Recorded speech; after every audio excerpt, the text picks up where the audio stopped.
Hey everybody, welcome back to another episode of Ask Kati Anything. I'm your host, licensed marriage and family therapist, Kati Morton. I'm so glad that you're here.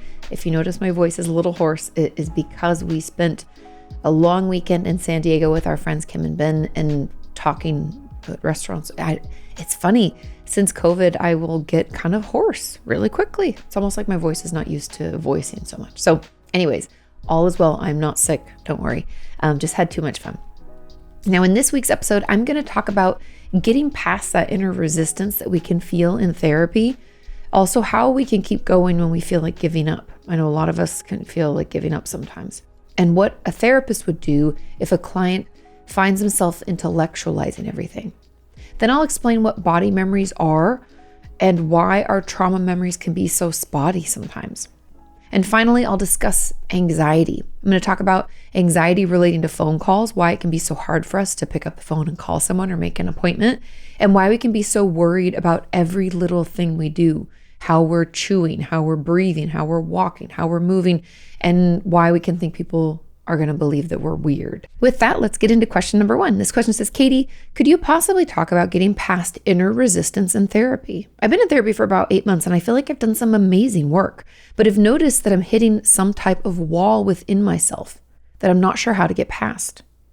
It's like I've kind of traveled through all the issues that I've been conscious of, but now that we're deeper in, I'm realizing there's a lot going on that I was not aware of. And although I have some specific things coming up to the surface of awareness that I can start processing, I feel a newer and maybe even deeper sense of shame than I've already worked through. It's almost like I don't know, or I don't exactly know where this is going anymore. And I've had sort of an obliteration of my identity through this process. And now I'm a little scared of who we're going to find underneath all of this. It's almost like if I get to my true self, and I'm still ashamed of her, I don't have my trauma to blame on that anymore. Does this make sense? And is this normal? Is it resistance?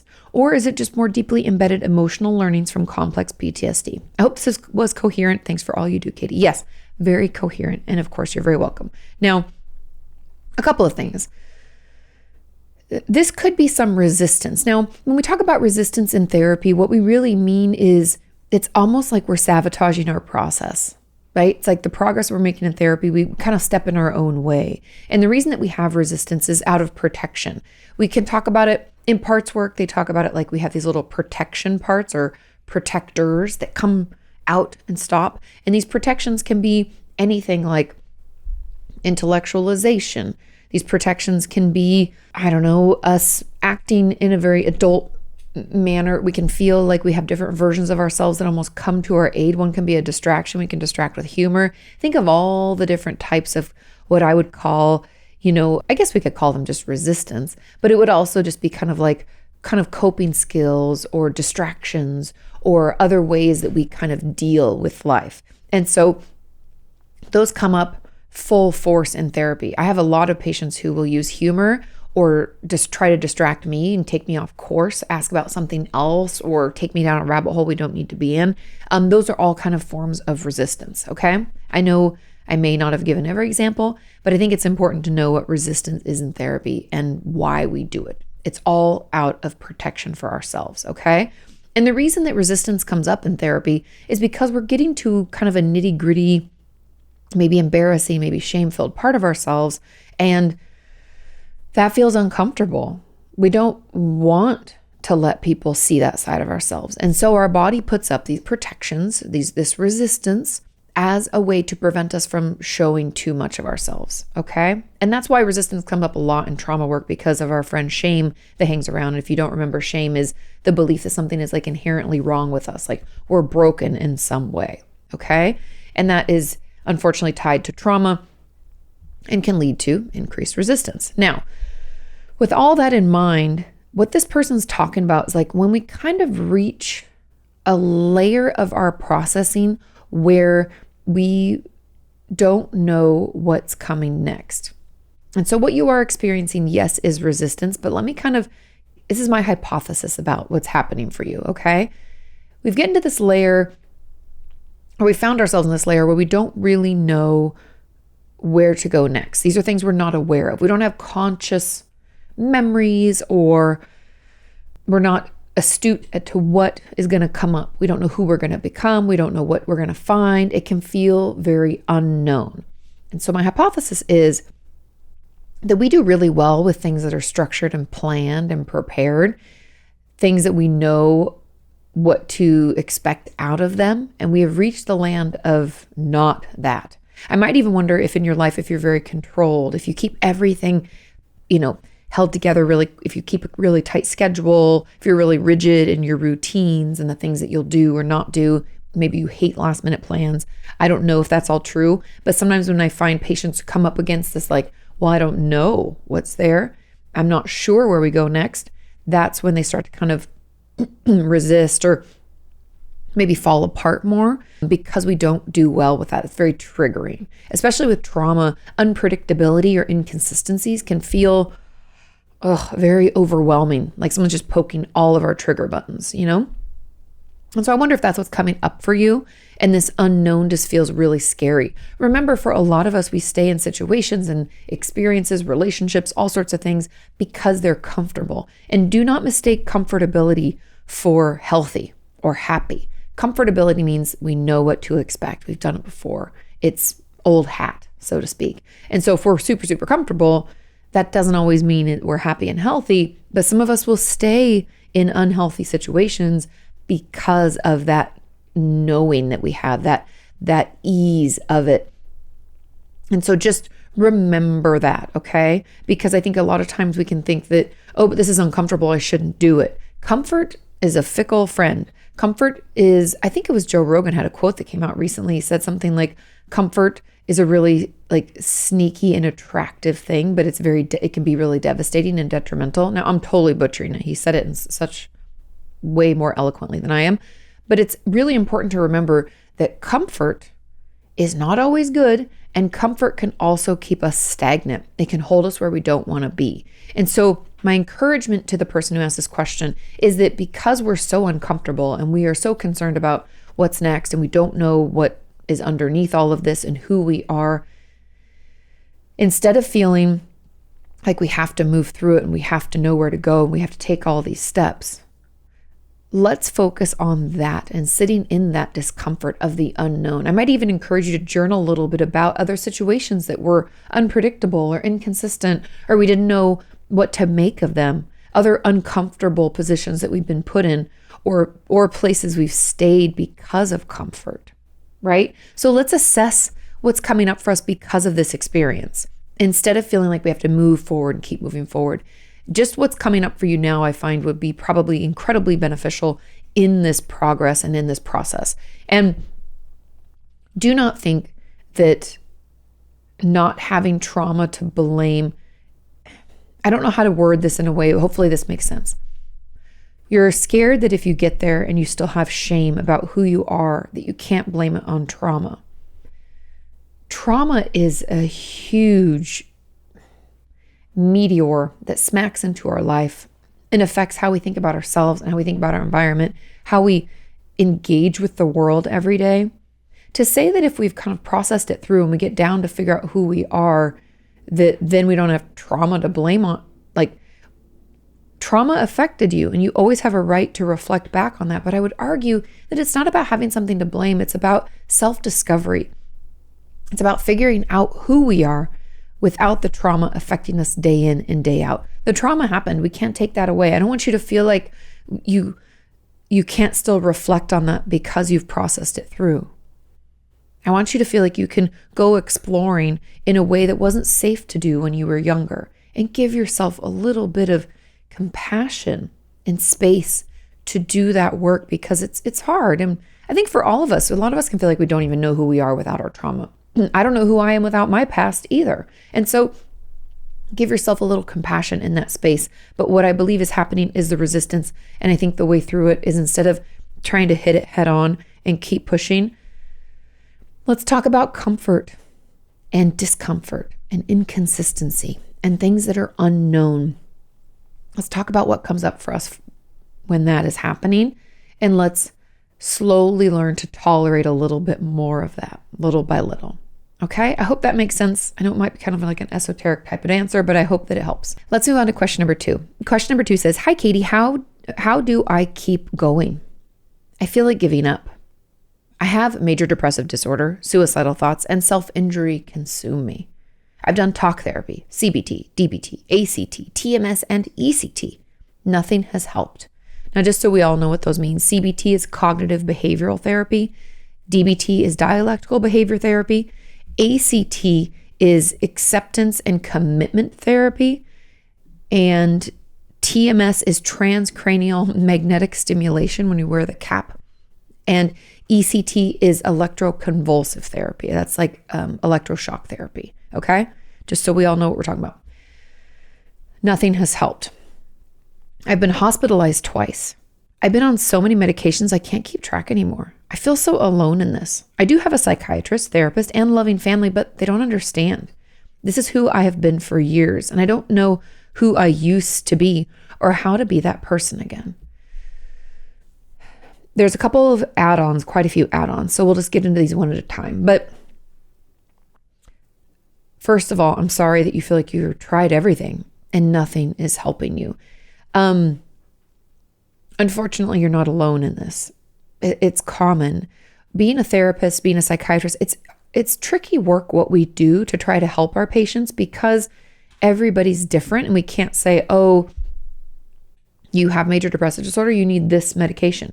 We kind of know the class, but then dosage and there's different types and types of therapy. Sometimes CBT is really effective. Sometimes we need something different. Sometimes it's medication specifically that needs to change. Maybe, we need somatic experiencing or EMDR. And so my advice to you, and this is something I've done with a lot of my patients over the years, is let's do a reboot. And what I mean by a reboot is I'll talk with your psychiatrist, have your therapist talk with your psychiatrist, or talk to your psychiatrist yourself. Let's go back and start over. Meaning with the guidance of your psychiatrist, let's change our medications. Let's stop taking what we're taking and let's redo. And I know some therapists or psychiatrists out there might be concerned with me saying this. As long as you're doing this with the guidance of your treatment team, I'm fine with it. Do not do this on your own. But I will reconsider cases, meaning reconsider what my patients have done, what they're struggling with, try to stop what we're doing and start something different. If nothing's working, it's not working. We shouldn't keep trying to do it, expecting it to feel different. And in your case, some things that immediately came to mind when I read what you have tried is that we need some different type of therapy, something like the two that came to mind that I would encourage you to try, EMDR and somatic experiencing.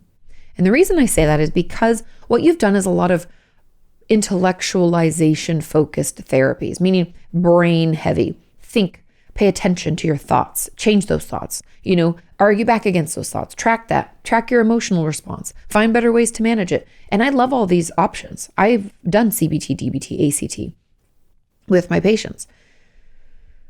However, we haven't done movement. We haven't tried somatic experiencing, and not to mention EMDR, because if we're having suicidal thoughts and self-injury, something's going on there that I believe maybe we need some time to process.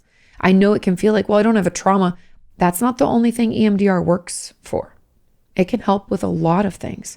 And so I might encourage you to look into that and also consider a different type of medication. What I mean by that is often we get caught in this like SSRI, SNRI space. I'm not saying that that's the case. I'm not your doctor. Talk to your psychiatrist, but see if there are different classes of medication. For example, I've had many patients who had been on SSRIs, SNRIs that did nothing for their major depressive disorder. They got put on a stimulant because of their ADHD. Boom, their depression got better. Now, it's not as simple as that for everybody, but that's just one example. Another is that I had a patient go off of their SSRI and go on an atypical antipsychotic, help with their depression. Some people added that on to their SSRI or SNRI. Some people went on a mood stabilizer. Talk to your doctor about other options for you, because I wonder if we've been sticking in the same class of medications. We can also do the cheek swab to find out which ones will work best for you. But that's kind of what I mean by a reboot. Sometimes we need to reassess. What we've been doing isn't working. We need to think outside the box. We need to think about something different.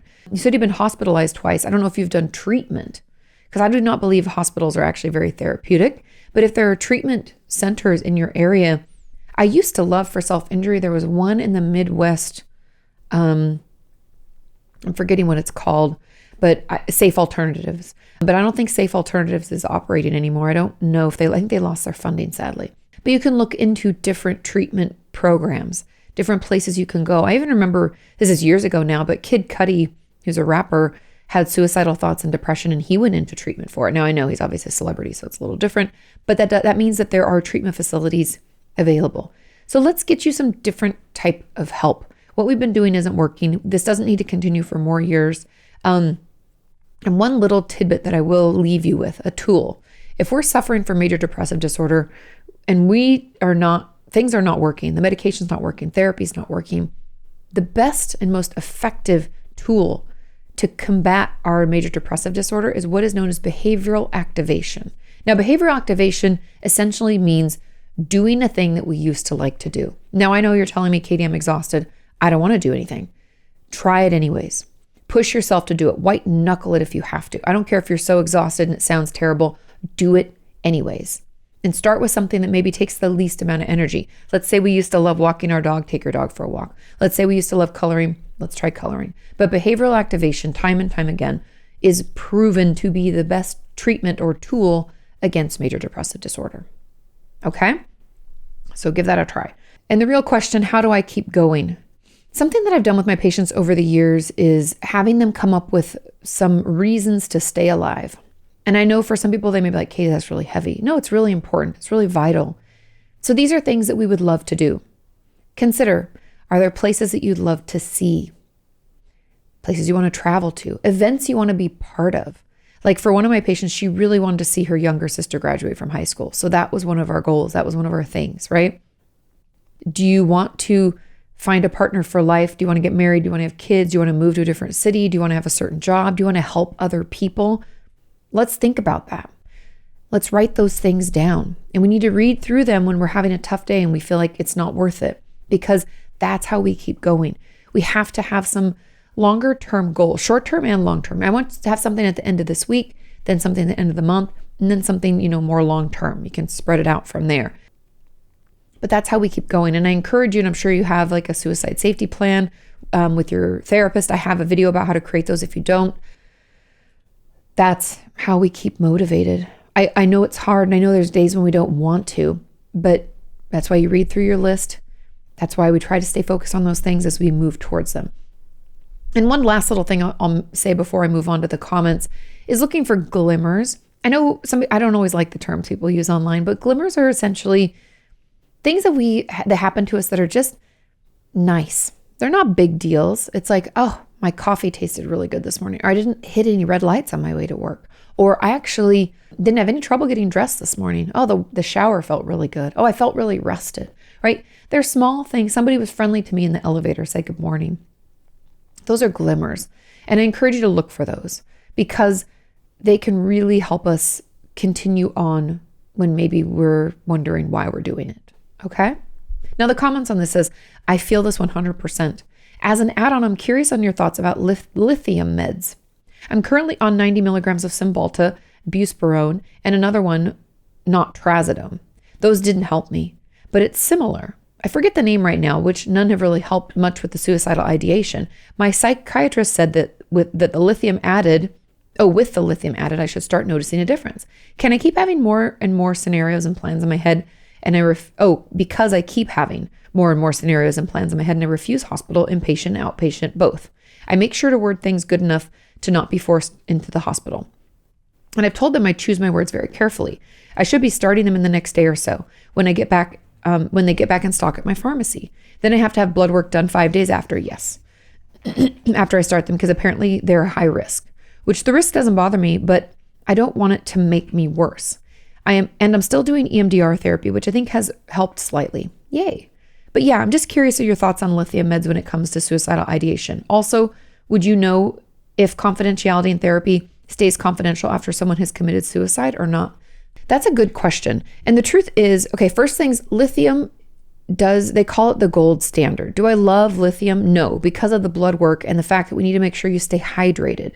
There's certain things about lithium that make it a little bit more complicated to manage. Not crazy. I've had patients on it do fine, not stress about it. Just notice if you have any side effects, okay? Just pay attention to your body. Notice if it feels any different. But it is like the gold standard for bipolar disorder, and it is supposed to help with suicidal ideation. Now, every patient is different. I've had tons of patients with suicidal thoughts, and tons of different combinations have worked. You were saying that you're on Cymbalta and buspirone, and another one that's not trazodone. Maybe you're on like Seroquel or something to help you sleep, sounds like. But I've had patients who their suicidal thoughts, will fix themselves when they're on Latuda with their antidepressant, or they're on a mood stabilizer with an atypical, something like Abilify or Seroquel. And so I've had all sorts of great results with different types of medications. Lithium is known to help with suicidal thoughts. So that's why they're going to it, and that's why they're putting you on it. Yes, you need to get your blood work regularly. I know that's kind of annoying, but it's really important for your health, and making sure you drink water. Those are the two things I always tell my patients. And ask your psychiatrist any questions that you have, but I've had great success in lithium. I've also had patients who don't really like the way it makes them feel. I had one patient who it made them wet the bed, and they were like my age.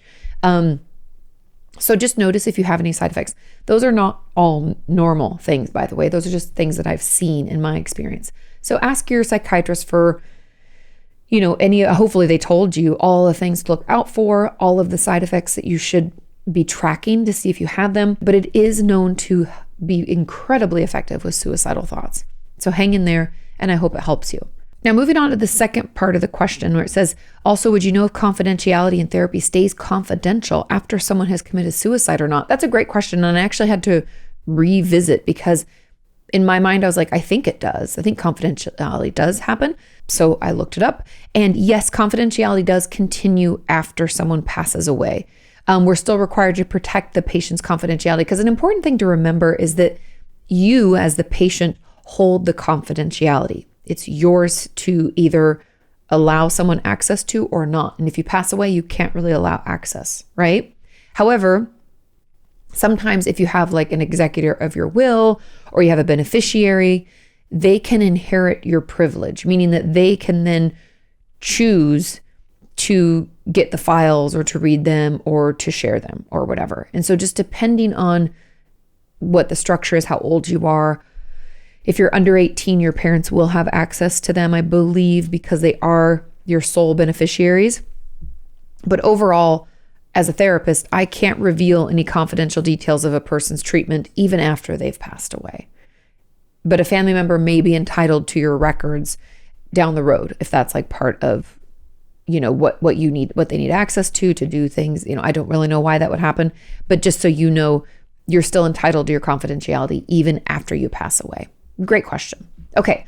Another question said, this is the final add-on. It says, can you talk about suicidal ideation in relation to narcissistic discard and the isolation that comes after being in the cycle of a narcissistic relationship? Now, this was a little adjacent to this as an add-on, but we can talk briefly about this. Now, narcissistic discard, for those of you who don't know, is that when a narcissist, so there's stages of narcissism, like starting with love bombing, ending with discard, right? And they can use and abuse us all the way in between.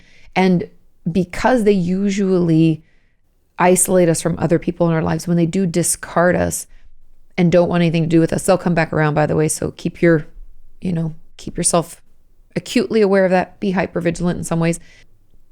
We can feel very lonely because we don't have anybody. They were the only person. And so my encouragement for you is to get plugged back in as soon as possible, meaning reach out to the people you stopped talking to. Reach out to a therapist, please. You can pick up Dr. Ramani's book, It's Not You. It's about narcissism and healing from that. It's really incredibly common because of how much negativity they've pumped into your life, how nastily they've talked to you, how poorly they've treated you. You're coming out of an abusive relationship, and so we really need to get you support. So my encouragement is to find a therapist, even group therapy, to get you some extra support. So you're reminded that you're not alone. You're reminded that it's not you. You didn't do this to yourself, and that what you went through was abuse. And it's going to take some time for you to heal and for you to remember who you were before and to come out of this. But trust me when I tell you that you can and will. Okay? Now let's move on to question number 3. It says, "Hi, Katie. I was wondering how a therapist would approach working with a client who intellectualizes everything. I find CBT and DBT unhelpful because everything my therapist is saying, while totally true, I've already known about and pieced together myself. I think that's also where I get so stuck in therapy. I know there are these pieces out of place that aren't serving me. I know why I am the way that I am, but I don't know what to do about it. Like, now that I know all of this, what do I do with it? I've yet to find a therapist that can help me in this department. So when prospective clients are meeting potential therapists, what are some questions that the client could ask to communicate this? And additionally, what type of response should the client look for when deciding?" Okay. This is so relatable.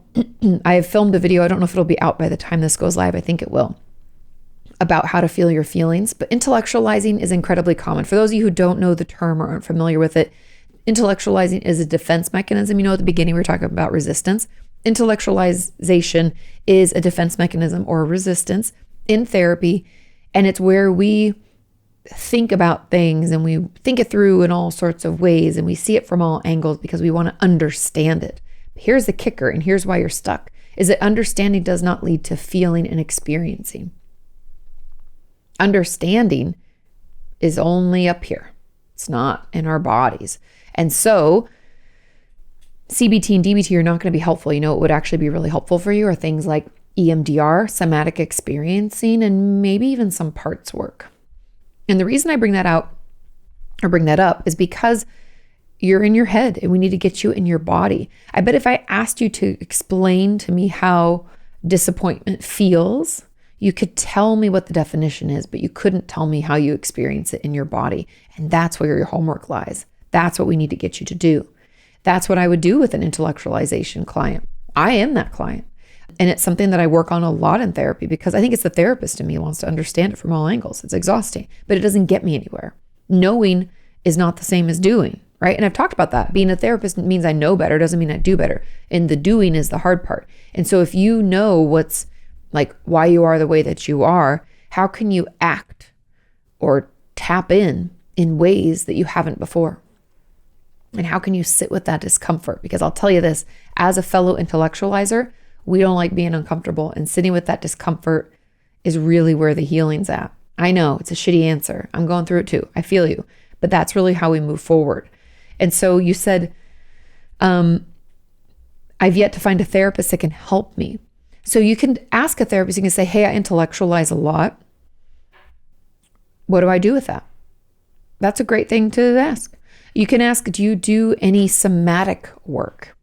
Do you do alternative types of therapy?" Tell them, "I do, I've done CBT and DBT and kind of more of like the thought focused ones. That doesn't help me. I need something different. What kind of therapies do you offer?" You can look for therapists who offer different modalities. Like I said, things I look for like somatic experiencing and EMDR. I honestly think that could be really helpful for you. And that's where I would focus much of, that's how I'd find somebody and let them know, "Hey, I can understand things. I can't do it. I need help in the doing," right? Okay, there's another comment on this. I think I have a similar issue. "I'm a pretty good talker and can converse about anything. How do I get past the words to where I actually feel anything?" It's tricky and it sounds crazy. Like I said, I had a video that should have come out by now about how to feel your feelings, but a lot of it has to do with tapping into our bodies. Somatic experiencing is a beautiful thing to get into if you can, or if you could do trauma-informed yoga. They offer it at hopeforrecovery.org, the hope and the number 4 recovery. They offer trauma-informed yoga. I would encourage you to check that out. I also want you to start to recognize how you experience different emotions in your body. Is this going to be comfortable or easy?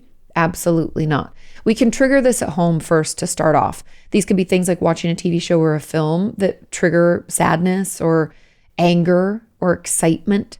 Notice how you feel. Like, even if you don't like the movie, what does it feel like to be like disgusted by it or angry about it or not like the character? Where do you feel that? What's that like? I know this sounds weird, but we can think about things, we can journal about things, we can figure, but that's not what the problem is. The problem is actually allowing ourselves to experience it.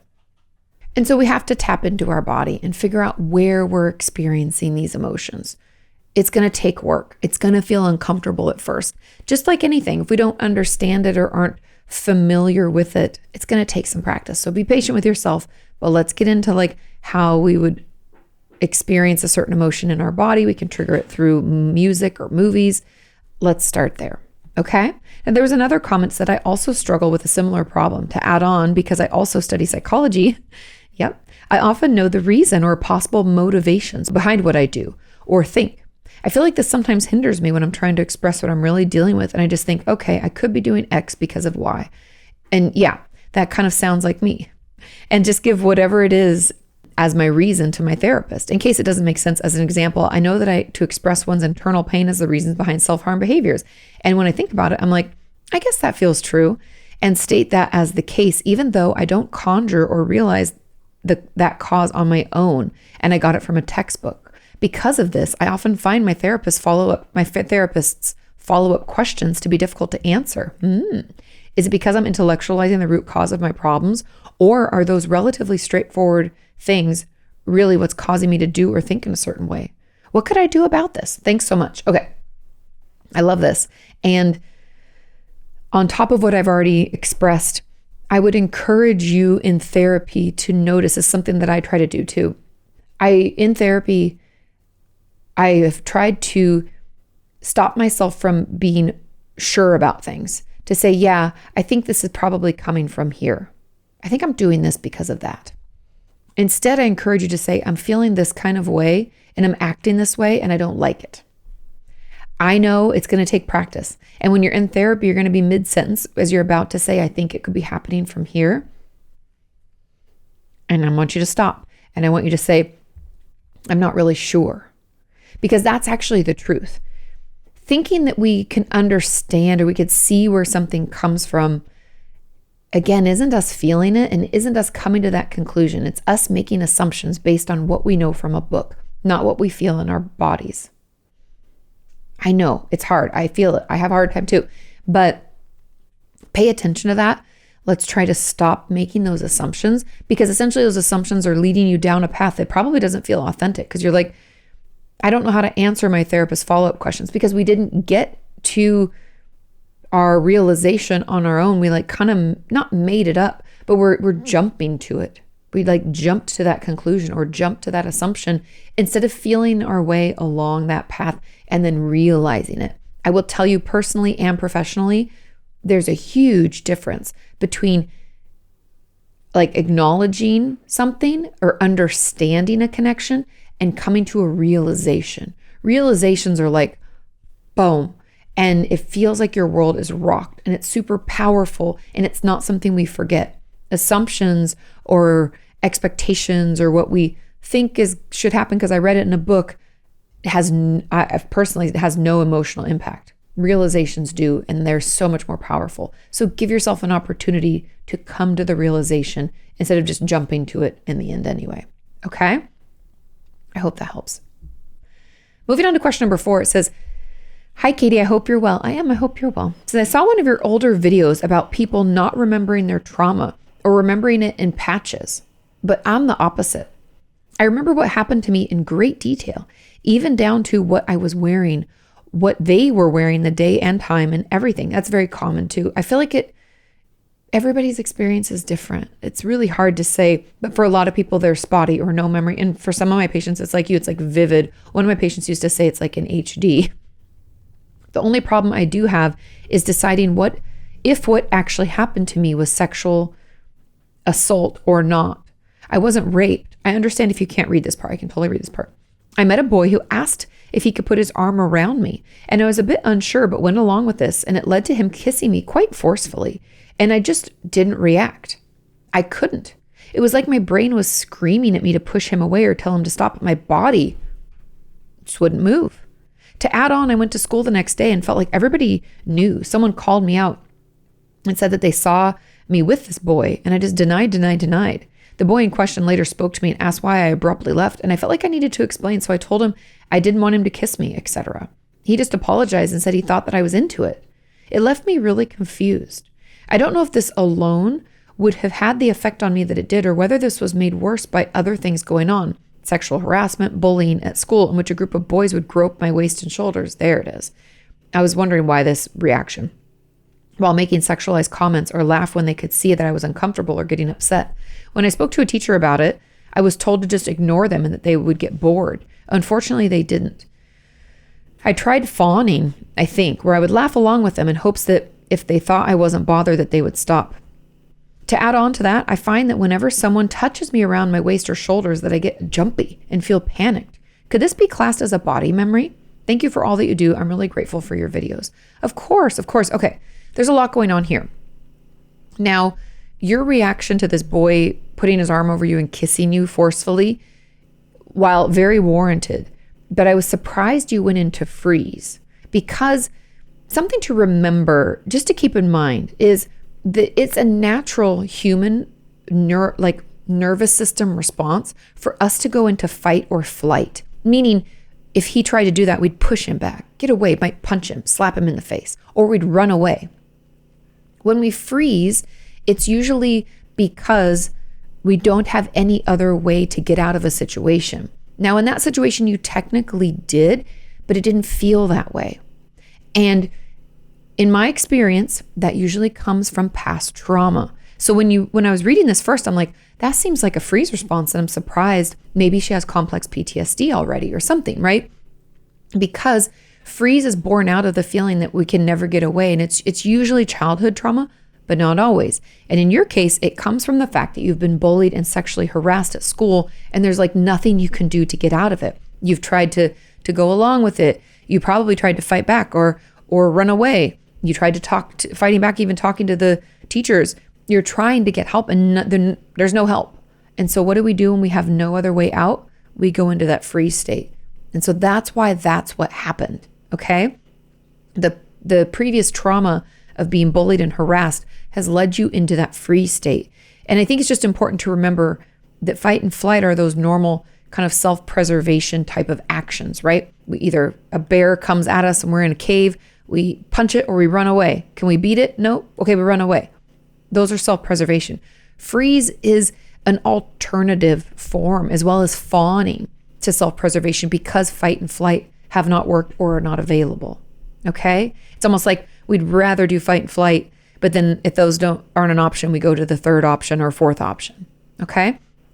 And so what has happened to you is you have been traumatized by the sexual harassment at school, and that is leading to what I would call hypervigilance, or being very jumpy about anybody touching you in a way that reminds you of that trauma. Very, very common. When we have PTSD, we try to avoid anything that reminds us of that trauma, okay? And so when someone puts their hands around your waist or touches your shoulders, you're like, it's overwhelming. You feel like you're right back there and it's happening again.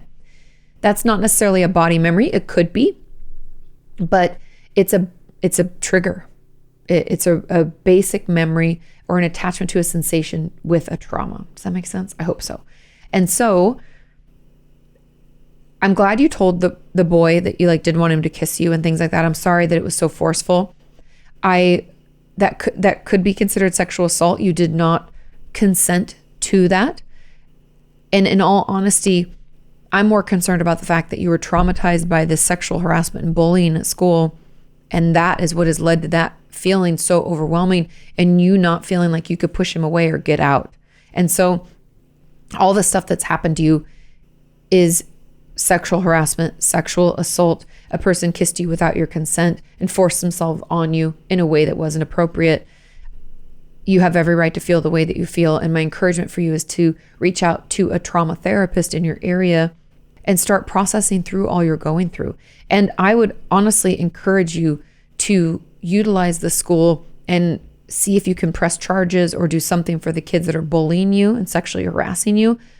I know you might think Katie's just going to make it worse, but to feel that unsafe and to have them just continue to laugh, to poke and to it's not appropriate. It's not okay. And you shouldn't feel unsafe at school. And if you have a therapist, we go on your behalf and essentially force the school to do something. Because I find schools can be really difficult. Some are great, but I also find that they can be really slow to take action, where as a therapist, I want my patients to feel safe. So let somebody come in and advocate for you. Okay.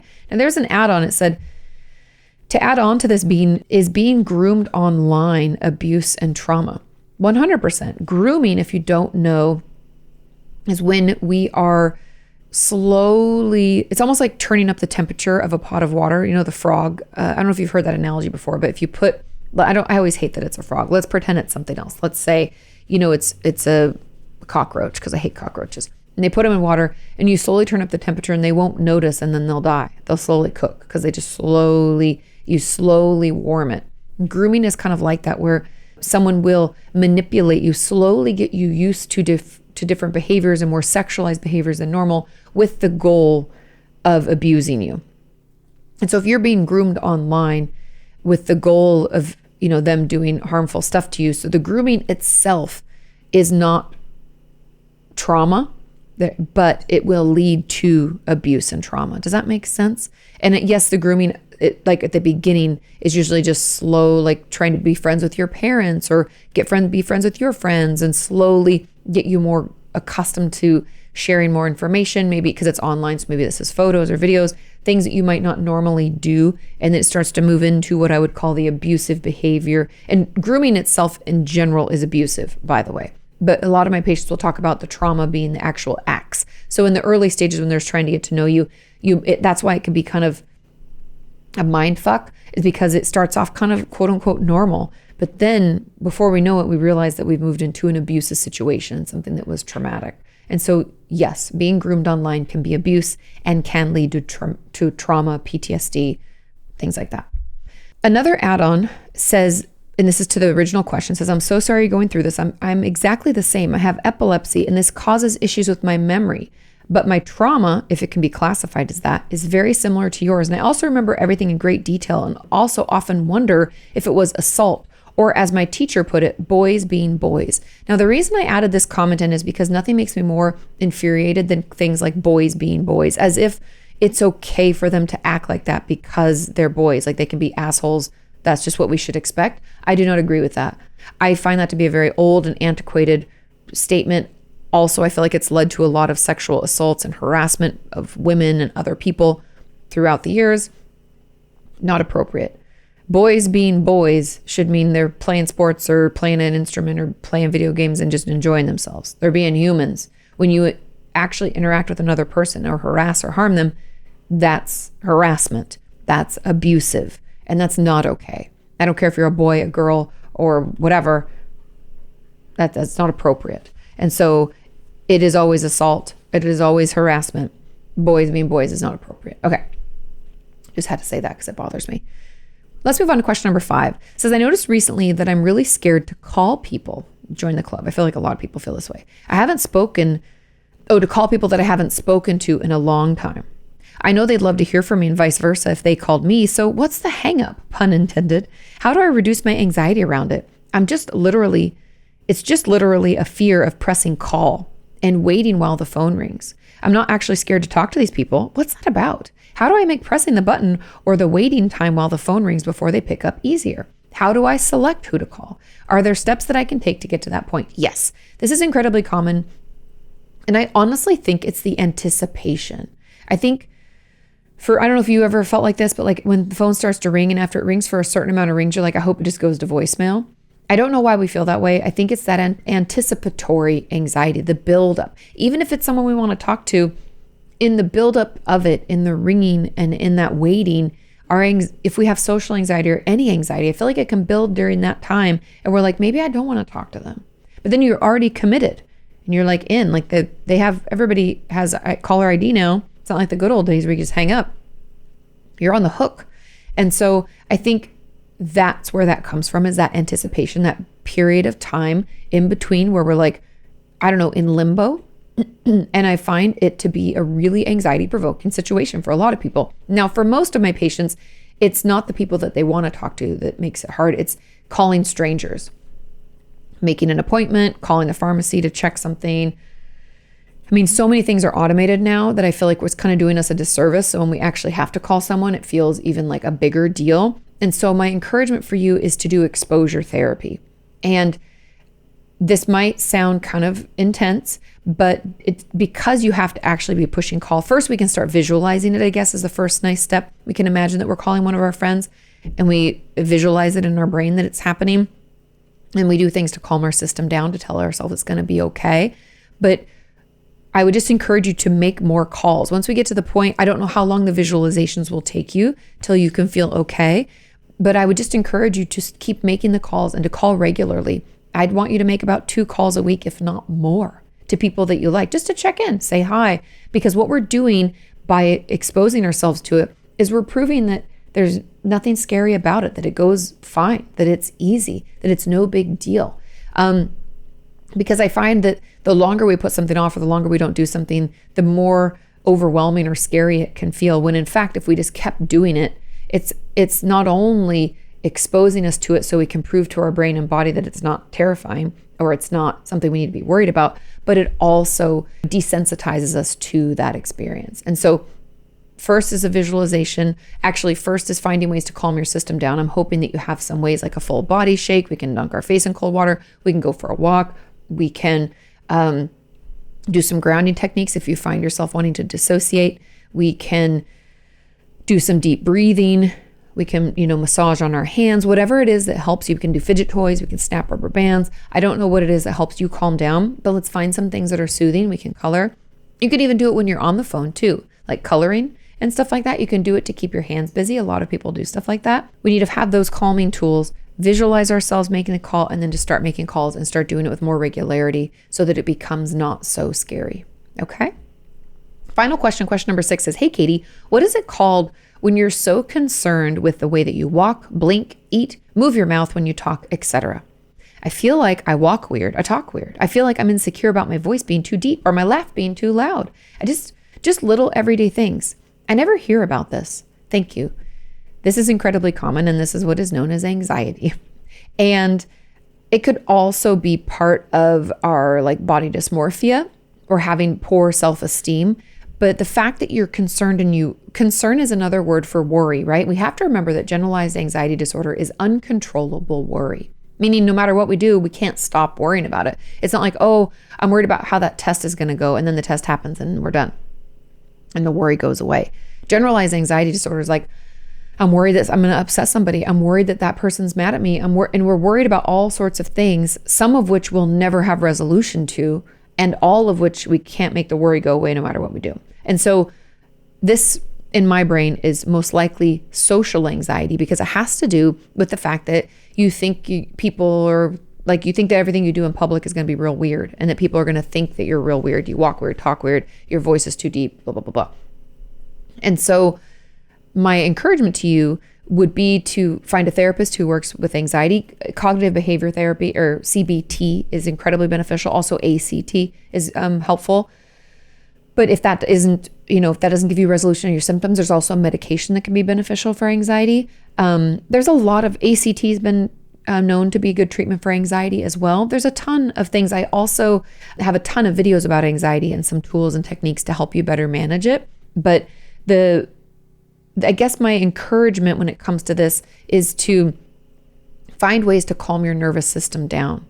When we start to feel our thoughts race, or maybe before we go out into public, are there certain things that we can do to help us feel a little bit better? We can build up our resilience, like sleeping enough, drinking enough water, basic things, right? We can also do full body shakes, dunking our face in cold water. There's all sorts of different things that we can do, and see if that gives us a little bit longer. Maybe used to be 5 minutes before we start thinking that we're walking weird, talking weird, and now maybe it's 10. And we just want to incrementally move this up so that we can feel better being ourselves and not feeling so concerned about all these tiny little things that feel really big also. And then on the flip side, if we don't think that it's specifically anxiety, if we think it's the way that we talk to ourselves, which is also kind of a piece of anxiety, but if you're talking nastily to yourself about how you interact in social situations, I would encourage you to pay attention to those things you're saying and see if we can bridge statement our way back to a healthier place. Remember, bridge statements are not positive, but they're not as negative. So if our thought is, oh my God, my voice is so deep, I sound like a weird dude or something, a smoker for 20 years. Can we argue back with the bridge statement where it's like, my voice might be weird, but I'm open to the fact that there might be other people out there who have weird voices too. not as negative, a little bit positive, but not positive, right? So we'll feel that difference. And that can really help too. You're not alone. It's incredibly common, and most likely it's due to an anxiety disorder. Okay? Thank you all so much for watching and listening. Thank you for sharing the podcast. It really does help. If you're looking for more assistance, more support in our community, I have a Patreon page where you can join the live streams and ask questions. I have YouTube memberships where I have live streams and questions. There are a ton of ways to get involved. Also over on katiemorton.com, I have workshops available for purchase 24/7. So if you want to kickstart your mental health journey, you can start over there. Have a wonderful day, and I'll see you next time. Bye.